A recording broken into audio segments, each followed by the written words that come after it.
Hello friends, welcome back to my channel. मैं हूं simple और आपका मेरे चैनल में बहुत बहुत स्वागत है।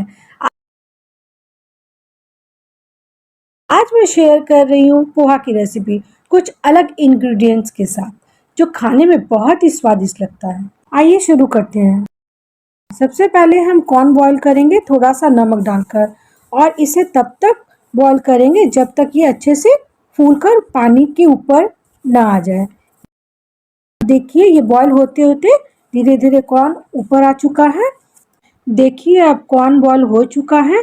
अब इसका पानी हम स्ट्रेन कर लेंगे। मैंने पोहा मीडियम वाला यूज किया, ज्यादा बारीक या मोटा पोहा यूज ना करें। पोहा को धोकर पानी स्ट्रेन कर लें। अब कढ़ाई में तेल डालकर गरम कर ले। अब इसमें 2 प्याज कटे हुए डालकर इसे लाइट ब्राउन होने तक भूनें।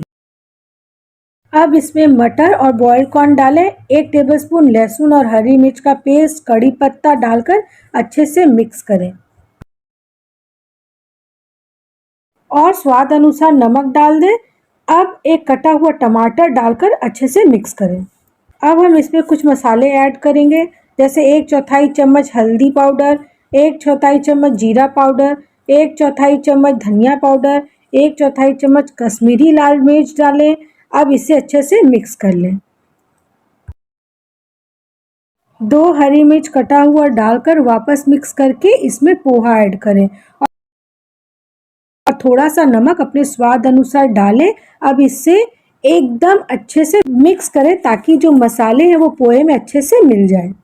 अब इसमें डालेंगे बारीक कटा हुआ धनिया के पत्ते, 1 नींबू का रस, जिसे हम डालकर अच्छे से मिक्स कर लेंगे। और ये लीजिए, हमारा पोहा रेडी है। अब इसे हम सर्विंग प्लेट में सर्व करेंगे। अब आप इसे एंजॉय करें अपने फैमिली के साथ। ऐसी पोहा आप इसे रोज रोज बनाकर खाना चाहेंगे और बच्चे भी इसे बहुत पसंद से खाएंगे।